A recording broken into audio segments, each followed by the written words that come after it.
great thing to have you here for the 4th of July. Well, thanks. All right, so this is our little 4th of July show, and I was going to open this morning with a speech, or a fragment of a speech. Made... Can I introduce the show, John? Or oh, no? I'm sorry. Please do, Mike. I just paid that cop off, and here you go. I'll go. We here at EnlightenRadio.com appreciate everyone that's listening and paying attention in the internet sphere. Our show today is Talking Socialism with your original dusty-footed philosopher and host, Mr. John Case, and his sidekick, who's always with him and just as handsome as he was the last time I saw him, J.B. Christensen. And our various amount of guests, and we'd like to thank all of our sponsors who currently do not exist. Thank you. I'm the loudmouth guy, Mike. And we have also my buddy Carl Davidson here this morning from Good morning, Carl. Beaver County everyone. And elsewhere at times.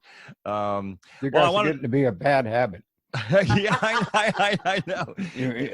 Interrupt my putting out my Friday newsletter, but it's worse. I have to say, Carl, we can't quit you. Actually, Carl has it's online University of the Left, right? That's right. We can have that be a sponsor if you want to. We should feature it maybe next show or something like that, because it's a great site for all kinds of educational materials. But let me get started this morning with a quote from you guys to chew on here and thinking about Independence Day. During the 1850s, Frederick Douglass spent about 6 months traveling extensively, giving lectures, and during one winter gave about 70 lectures during a tour that covered 4,000 to 5,000 miles. And on July 5th, 1852, he gave a speech at an event commemorating the signing of the Declaration of Independence held at Rochester's Corinthian Hall. It was biting oratory in which the speaker told his audience, quote, "The 4th of July is yours, not mine. You may rejoice, I must mourn." And he asked them, "Do you mean, citizens, to mock me by asking me to speak today?" And here is a fragment called by some one of the most moving passages in all of Douglas's speeches. "What to the American slave is your 4th of July? I answer, a day that reveals to him more than all other days in the year the gross injustice and cruelty to which he is the constant victim. To him, your celebration is a sham, your boasted liberty an unholy license, your national greatness a swelling vanity, your sound of rejoicing are hollow and heartless, your denunciation of tyrants, brass-fronted impudence, your shout of liberty and equality a hollow mockery. Your prayers and hymns, your sermons and thanksgivings, with all your religious parade and solemnity, are to him mere bombast, fraud, deception, impiety, and hypocrisy, a thin veil to cover up crimes which would disgrace a nation of savages. There is not a nation on earth guilty of practices more shocking and bloody than are the people of the United States at this very hour."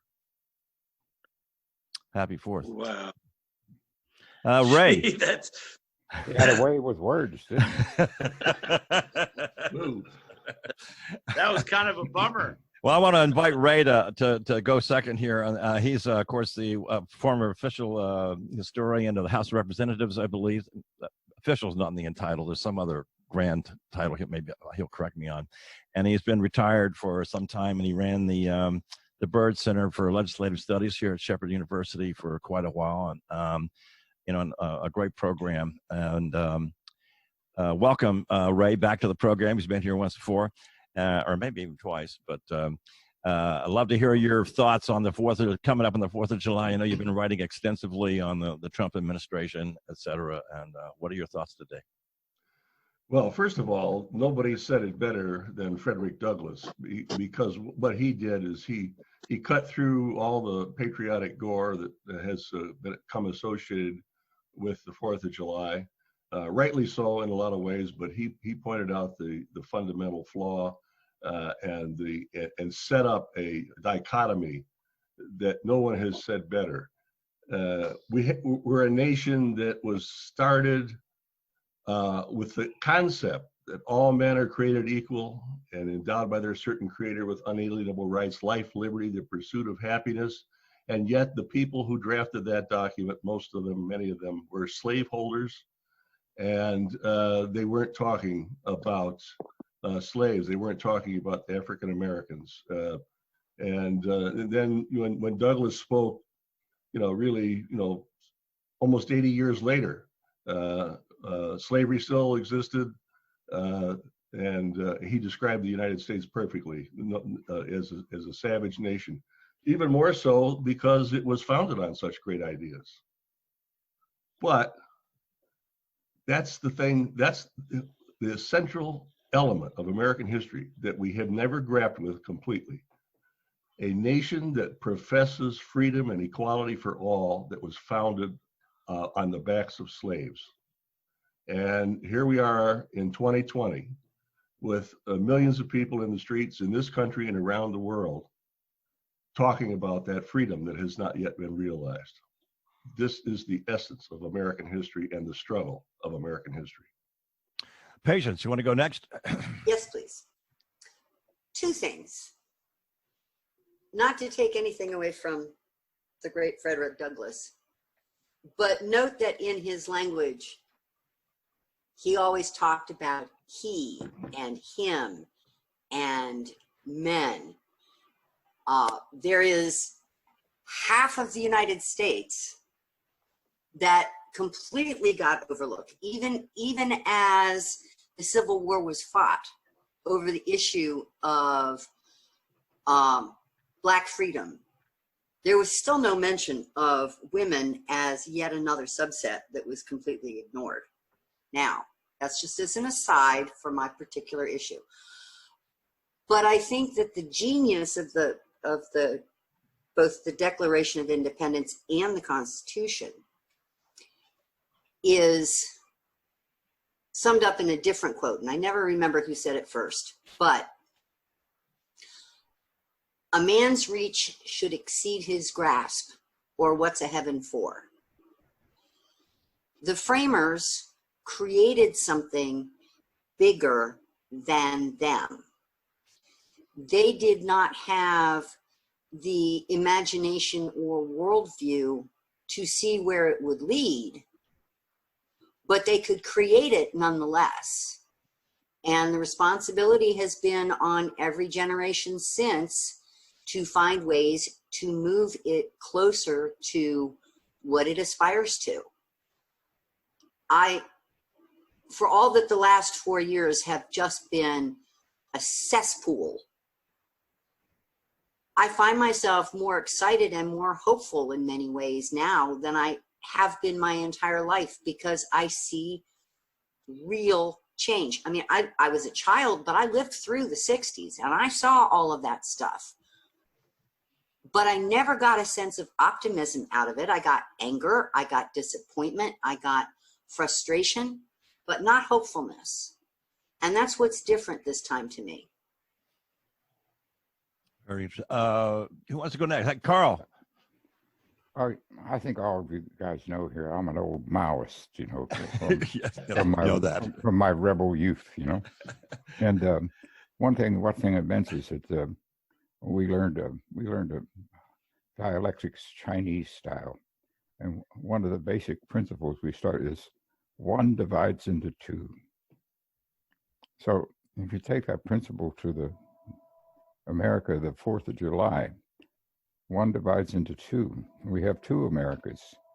We have the America of empire and colonial expansion, the colonial settler state.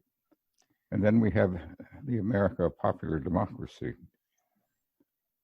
The country was founded with 2 economic concepts in mind: exploitation and expropriation. You can tell the story from the point of view of the exploiters and the expropriators. That's the America of empire. But you can also tell it from the point of view of the underside of those 2 concepts, the exploited and the expropriated. The exploited were the indentured servants who were taken from being household settlers and turned into proletarians, slaves, who in my opinion were part of the proletariat, a slave proletariat, and the native peoples who were expropriated in order for the slaves and the proletariat to have the means to work and thrive. And you could also include in that all of the women who are also appropriated as their labor appropriated into the household.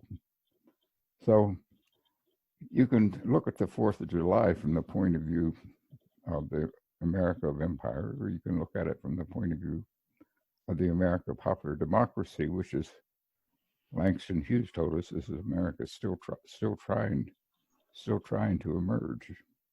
So that's the way I tend to look at it. You know, I'm not a flag waver, but I'm not a flag burner either. On May Day, I'll raise the red flag. But I'm not one to burn American flags or wave them. So I just try to look deeper to understand what's really going on here and who we are. That's the most revolutionary question I pose to a lot of my students in my study groups. I said, what we're going to learn in a study group is who you are. And that's the most radical starting point we can, because most of us are not exploiters or expropriators. James, did you wave your hand, or were you just? I did. Oh, okay, go ahead. I did. Yeah, my perspective on that is on everything that's going on as far as racial equality, injustices, racial inequality, prison reform, addiction, just voter turnout, the whole dynamic. I'm very encouraged by the happenings, because I too am a product of the 60s and the social unrest during that time. And some things happened, but I think I was too immersed in poverty to even recognize how substantial the move was at that point.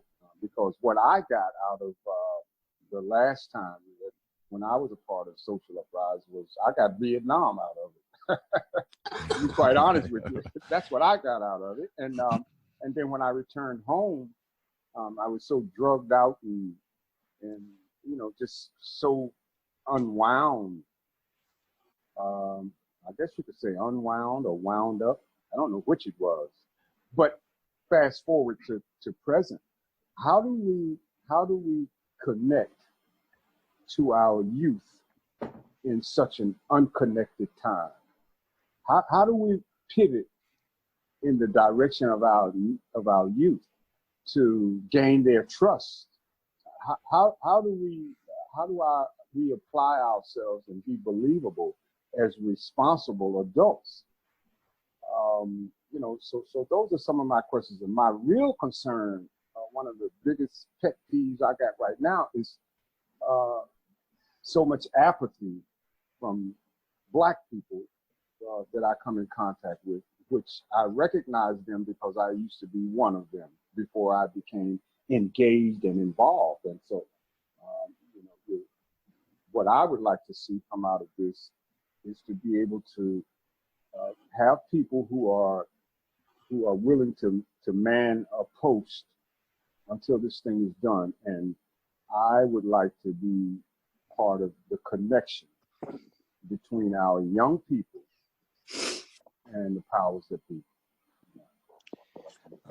Anybody else want to weigh in? JB? Yes, I would like to. I appreciate what everybody has said. Frederick Douglass is one of my all-time favorite leaders. I discovered him late in life, but the thing that you read just now, John, I've never heard before, and I thought that was very powerful. And I really liked all the comments. I think it's ironic that Dick Cheney and Don Rumsfeld live on the property that was once owned by Frederick Douglass in the Eastern Shore of Maryland. That to me is just incredible that they could live there. knowing what he represented and how he is held in such high esteem by many latecomers like myself, and you know, really should go down in history a lot more than what he's gotten. He should be held higher in esteem, I think, and they should go so far as to you know, really exalt him in the eyes of the public and teach his history, teach his travels, his speeches in school from an early age, so that we have a better understanding of the truth of this democracy. Let me ask. It's Independence Day. Patience has their hands up, aren't you? Oh, Patience. No, I didn't. I was responding to something that James said about how do we connect with the younger generation on this.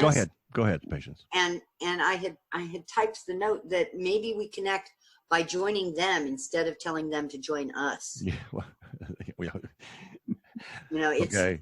Even though it's very difficult to keep up with them. The dialectical, that's the dialectical part that Carl was talking about there. That's right. But Independence Day, I'm going to put forward a proposition that, see if you guys want to argue with it. We need less independence and less sovereignty and more internationalism and more global cooperation. You know, every problem that we face, it has a powerful national dimension. We can see the damage that has been done by the current, you know, individual number one. So it's not trivial.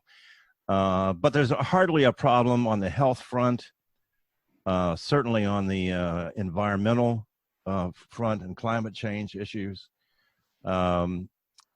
And on prosperity issues, you know, we're not going to get away from globalization. Somehow we have to get in charge of it and master it. So I'm going to say that really independence, the strongest trend and the one greater toward peace, prosperity, and the ability to do things like global pandemics and global inequalities, is not more nationalism, but less. What do you guys think? Ray? What we're seeing today, we're confusing independence, which in the 4th of July context was independence of a nation from an oppressive king. Well, we need that same kind of thing because George III, which was the king of England at the time, was a wacky, crazy, dictatorial SOB. And in the United States in 2020, we have the same kind of character. He's not a king, but he acts like one and pretends that he's one. So we need a declaration from Donald Trump. But aside from that, we have right now in the middle of this pandemic, we are confusing independence and individual liberty with the collective need to social distance and wear masks. The idea that wearing masks has become a political issue, and people are saying that the Declaration of Independence and the Constitution give me a right to express myself by not wearing a mask, is absolutely the worst perversion imaginable of the Declaration of Independence and the Constitution. I forgot to read the part about the common good.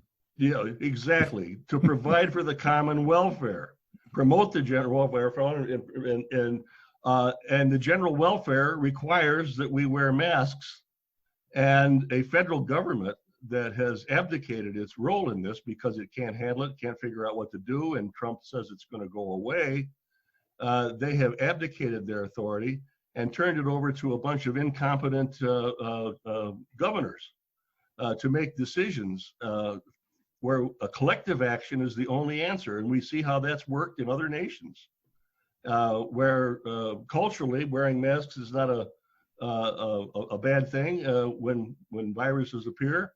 And yet in the United States, we say, I have the freedom not to wear a mask and to continue killing my fellow Americans. This is a form of insanity. Absolutely. But Patience, go ahead.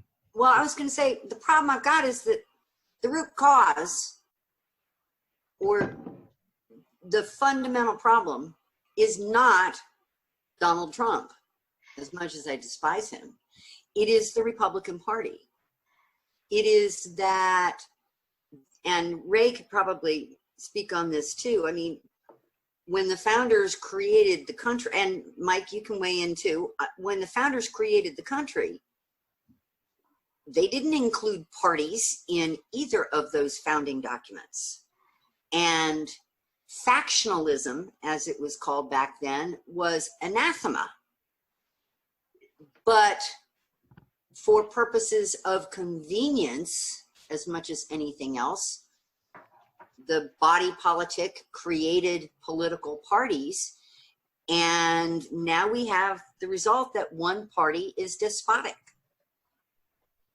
And unless we can change that, or this election coming up is such a fundamental repudiation of what that party has done, I'm not sure what we do about all of those freedom-loving people who don't want to wear masks. Anybody? Mike, you had your hand up. Well, I just wanted to point out that over the course of the last 4 years, we've seen the striking down, like John was talking about, independence and nationalism. We've seen the striking down of agreements that seem to be working. The Paris Climate Accord, pulling out of that, everything that Obama was attempting to, in his administration, I believe, was attempting to do that very thing, was reach out to people, to reach out to other nations, to organize. I mean, look at what he was able to achieve with Ebola, and cutting that back, and only having 2 cases in the United States. It boggles the mind to think that you're going to take away an agreement that so many people worked on and thought was a fantastic idea because you have a problem with the skin color of the previous president. That is what drives me completely freaking insane. I think it goes a little deeper than the Republican Party. I'm of the theory that about 30% of Americans aren't really Americans. If you want to take American as our country, unlike a lot of others, is defined by a coda, a creed, and you can sum it up in about 3 documents, probably, maybe more. You know, the Declaration, the Constitution, and Lincoln's Gettysburg Address. And maybe Frederick Douglas's speech there too. We can throw that one in. And that's when you become an American. You say I agree with those things and I accept them as a part of my political makeup. When I want to become an American citizen, that's what it means. I think about 30% of the country doesn't agree with those things. In fact, if you took the Bill of Rights and wrote it up like a petition and went door to door in your neighborhood, I think you might be surprised at how many people who wouldn't sign it, who think it's too radical. So I call this group, and Trump has mainly corralled them.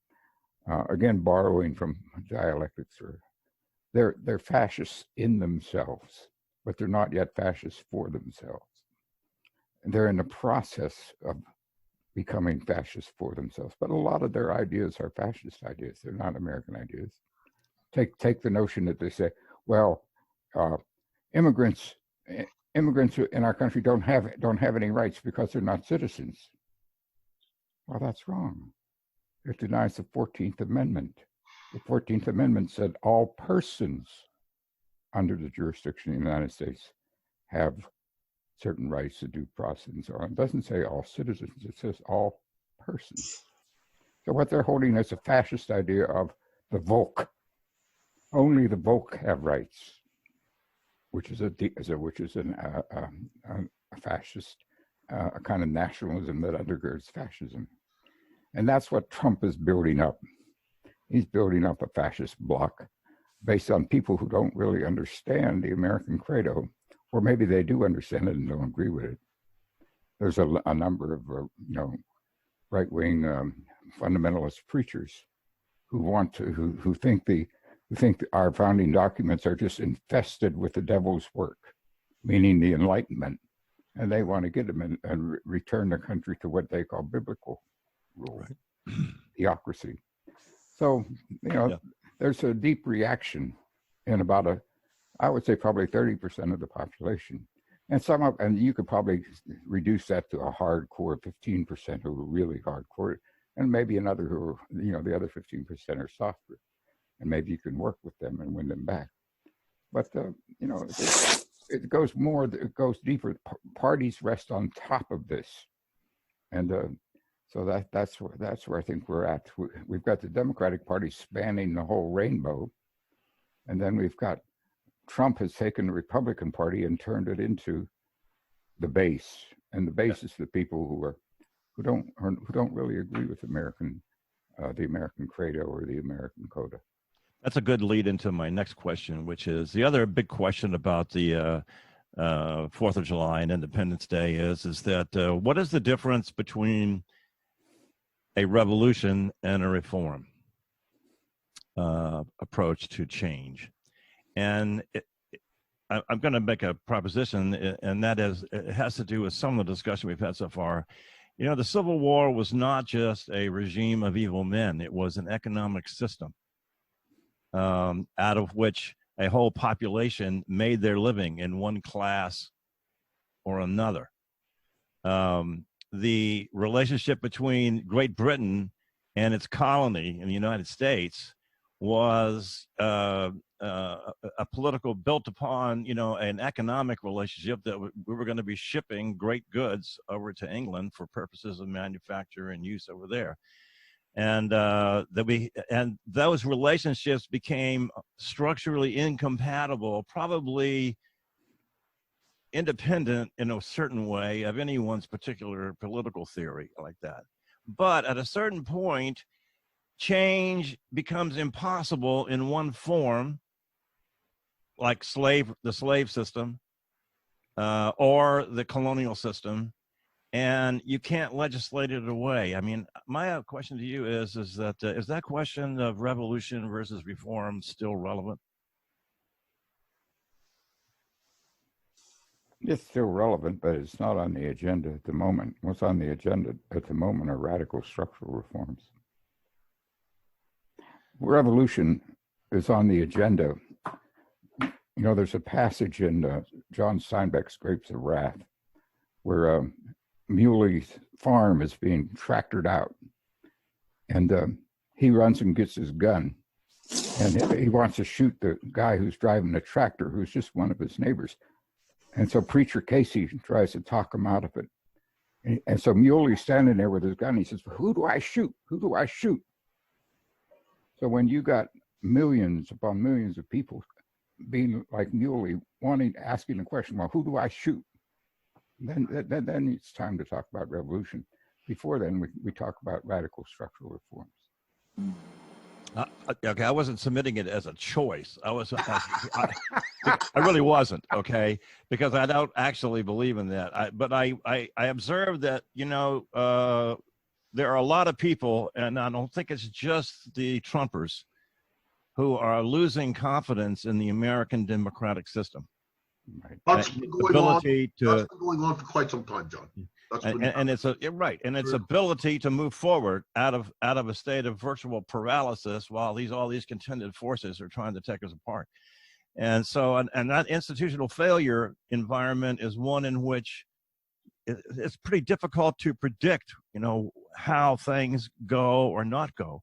I just like to get, and we're obviously in a crisis. So I'm going to ask Ray, who are we in a crisis really? And are we still in a crisis even if we win this election? And how deep is the problem, Ray Smock? Well, I still got you here. I know I promised you 15 to 20 minutes, and now I got you longer. But That's all right. Okay. I'm not going anywhere. I'm sort of, yeah. Okay. That's because we're so interesting.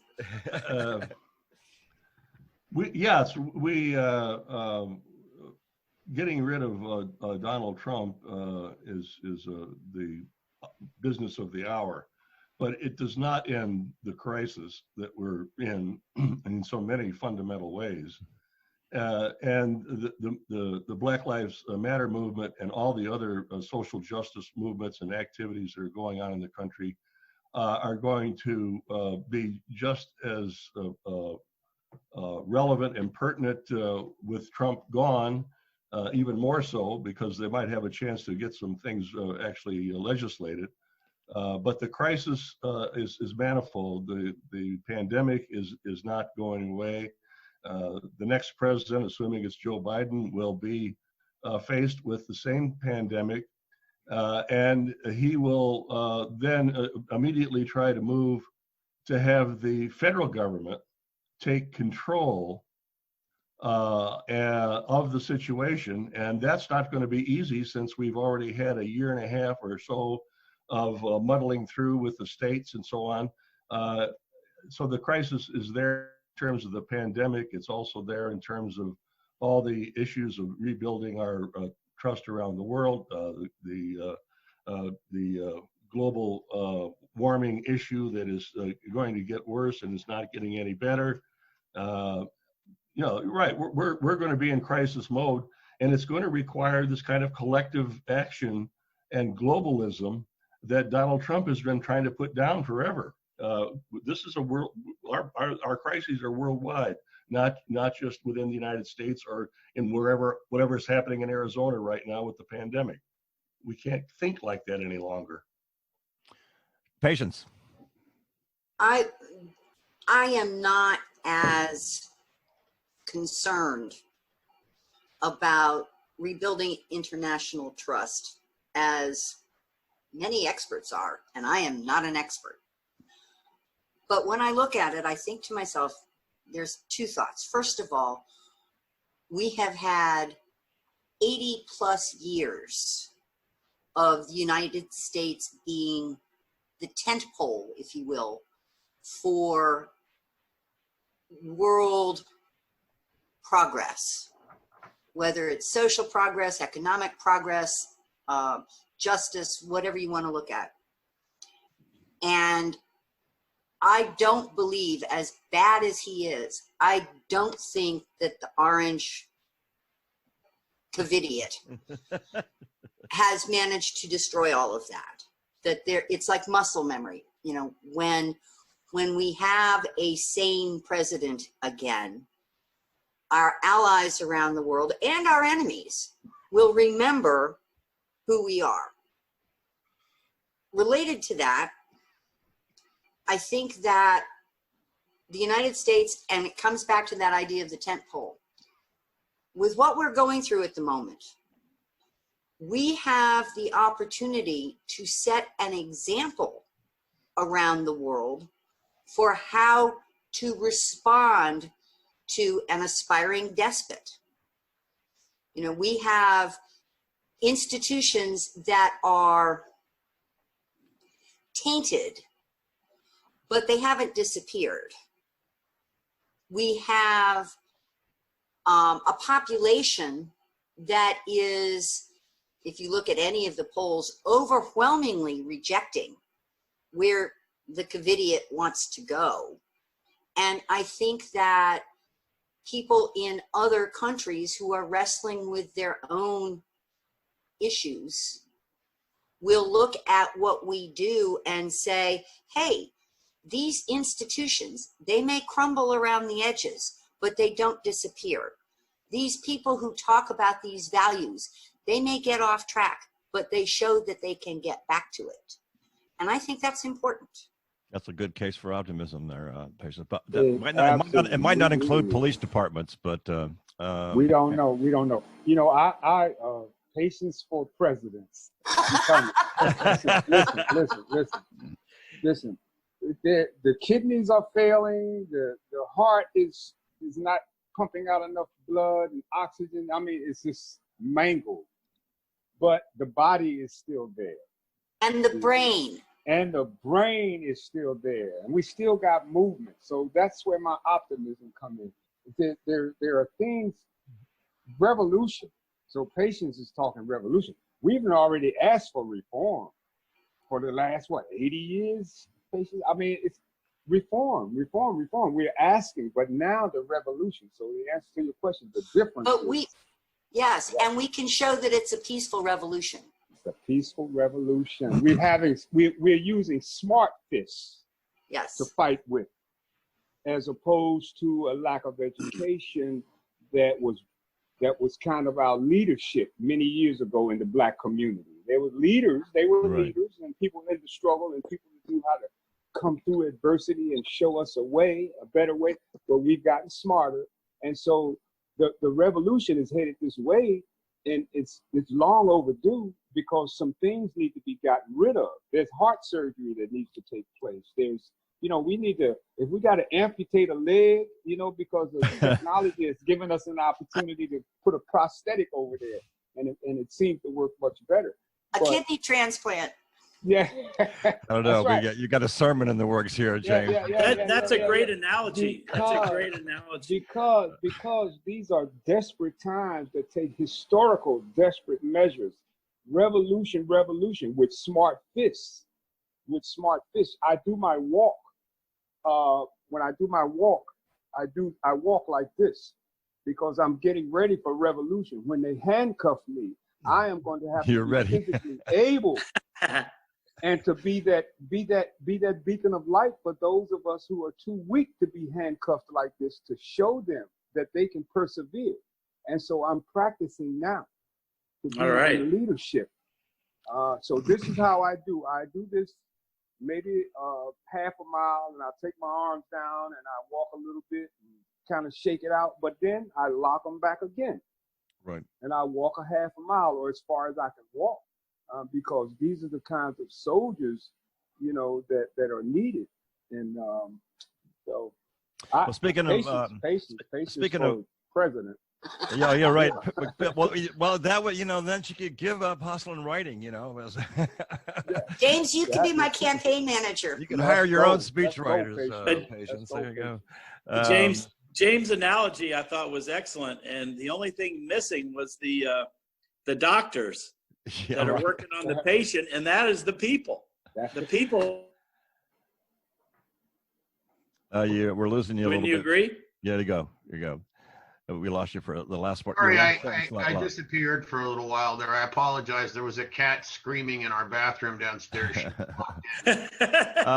Let me ask, move on here to the question of, we got August coming up before the elections, and we just had a great discussion the other day, and it's already, spidering around about actions to take in the month of August, especially around the time of the anniversary of Dr. King's March, and other mobilizations take place. It'll be the beginning of the heating up of the election season as well.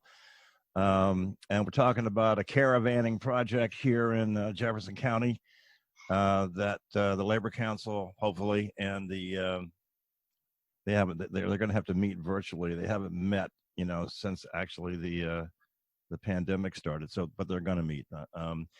Anyway, and the local NAACP chapters, especially the one in Martinsburg, which is involved in a very intense and important dispute related to people that were arrested there and placed on high bail and for exercising free speech rights. And I'm sure that in other areas, I just wanted an update about, I know we have Beaver County here anyway. I want to get a discussion about ways in which everybody might get involved in this kind of a project. The theme currently being contemplated, nothing's been decided, would be racial justice, health, and economic recovery. Anyway, Patience. One of the things I've been surprised at in the current climate is that no one has gone back to the Jefferson County Commission and demanded that damned Confederate plaque be removed from the courthouse. We had that fight, and the commission declined thanks to its reactionary members. Back in like 2017, it Right. was so, or 2018. I mean, long before we started having people marching in the streets. I want to go back to the county commission and make a stink about that. I think it's already gone, Patience. Do you? There's been nothing Yeah. reported on it. I've been searching. I know, but I thought it was like a year ago. They had some quiet ceremony where they removed it. They kind of. And no one Hush, and no one reported on it. Well, I'm just saying that's my recollection. Yeah, well, let's check on it. I'm not sure. Okay. What it's, Maybe we'll take a little drive over there. but how about so caravanning? We had one here. We had one here in Beaver County, which we did it for Medicare for All. Our Progressive Democrats of America was the core of it, and they brought in some other allies, and they met in the Giant Eagle supermarket parking lot, and they got 26 cars in it, and then they decorated all the cars with signs for Medicare for All, and then they drove through the streets of downtown areas, different towns. You'd be surprised how effective it was. They were kind of, all the people would come out from the sidewalks and high five them and give them a fist and right on. Then they drove up to the hospital and circulated around there and stopped and gave a speech, then came back and gave some speeches at the courthouse. It turned out it was pretty good. But I think that for the month of August, Trump has already given us something to rally around. He is now suing all 50 states to do away with mail-in ballots. That's ridiculous. And so these are suits that we're going to have to fight. And my feeling is that this is an excellent idea to organize some caravans. This is going to be decided on the state level, so it'd be an excellent idea in the month of August to organize some caravans to go to the state capitals and tell them that we want, this is voter suppression, because he wants us to have to risk our lives in order to vote. Which we will if we have to, but really, we come will on, if we okay? we will if we have to, exactly. But on the other hand, we have to fight. We're going to have to fight for the mail-in ballot. And Yeah, because McConnell, there's been like 4 packages put on his desk at different iterations, and he's not moved them at all. Right. Well, it's like I say, it's going to be decided on the state level. So let's get our caravans to go and encircle the state capitals. It'll make a good issue for us because we're going to be trying to get rid of our, attorney general we currently have right in that time, and see if we can get some 18-wheelers in it too. When the Teamsters had their lines, right? When they brought patience, yeah. Well, and I was going to say, related to that, as we're caravanning, for instance, to protect mail-in ballots, we should also be pushing for the handful, because there aren't many, big venues to use as voting sites. One of the things that, and this brings in some of the other stuff we've been talking about, one of the things I was really excited about, did you see what the Atlanta Hawks did? No. That was through LeBron James's organization. They have offered their basketball arena as a massive voting site for the November election to try to address all of the problems in Georgia, in Fulton County, in DeKalb County, where they've been cutting back on the number of voting sites. And the Hawks said, hey, if you don't have enough room, we'll do it. And it's the same kind of thing. Where did they just did it for a primary, and it made a huge difference because you could bring in hundreds of voters at the same time. And for instance, we could do that in the Ranson, in Ranson, in the convention center, as much as anyone ever has a convention in West Virginia. Anybody else? One other announcement here. James wanted to say something. James, you have your hand up, James? You're muted. You're muted, boy. Yeah, no, I was just responding from the Civic Center that's so underused. Yeah, right. Oh my goodness. And that is going to follow on suit with LeBron James, just to tack on to what has an organization, a voter registration and a voter drive organization that's going to really influence a lot of these big venues in the NBA to offer up their services. Not only they're not just switching it over, they're having the people that work there as pollsters, work there to help to set everything up. And the advantage of these large venues, as we all can tell, is social distancing and massive parking. Yeah. By the way, for West Virginia here, you should note that I would recommend you all check out Sammy Brown's Facebook page. And she has a copy there of the executive order from the governor of West Virginia, basically taking control of all of the federal money coming in through CARES. I wonder how much is going to stick to his fingers. Not having a legislative session, and at the same time telling them they must, Health and Human Services, almost every division, including public safety, has to reduce their current budget by millions of dollars. So there's what the governor will actually end up using the money for. Since he promised there wouldn't be any budget cuts, okay, because of the money, but now he has the money, but there's going to be budget cuts. What's he going to do with all the money? And so that's, and this is going to affect directly both education, health services, and I believe public safety too is included. So maybe the federal troops are going to come in and take care of it. Anyway, so we got plenty of reasons to get the people out. I think caravans are a safe way to do it, more or less. Okay, it requires a lot of political coordination though, because obviously, everybody so far we've been talking to wants to get Sheriff Pete to lead the whole thing. And in order for him to do that, I think we got to get the towns to understand what's going to happen. It can't just be if we just do it.